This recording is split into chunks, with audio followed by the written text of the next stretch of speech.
As ICUs fill up with COVID patients, a local doctor weighs in on how serious this situation is. News 3's Madeline Parker spoke with Murfreesboro Dr. Jeff Ripperda about his concerns for patients.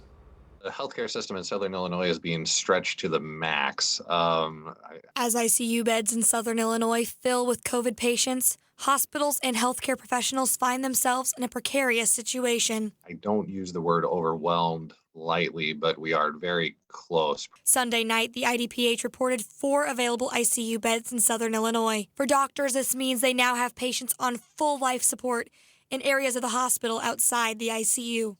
So there's areas of the hospital that are set up to take care of patients who are on life support, and some parts of the hospital just really aren't set up for that. Now, we have makeshift ways that we can make that work by sort of dragging portable equipment around, but it's just not ideal. Now, Dr. Jeff Ripperda of Murfreesboro says the limited space makes it harder for doctors to take care of patients. Elective surgeries have been canceled, and most procedures are usually only done if absolutely necessary. The logistics of planning who is going to be allowed to have a surgery and when is just a bit of a mess. Dr. Ripperda recently saw a patient who had an emergency. Under normal circumstances, the patient would have undergone surgery in 4 to 6 hours.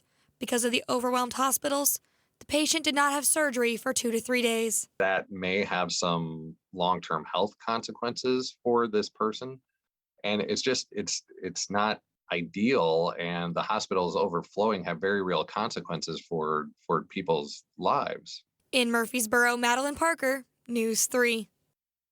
Dr. Ripperda says as healthcare providers work out the problems of the filled ICUs, he asks the public to be patient with their doctors as they try to get things under control and give the best care possible.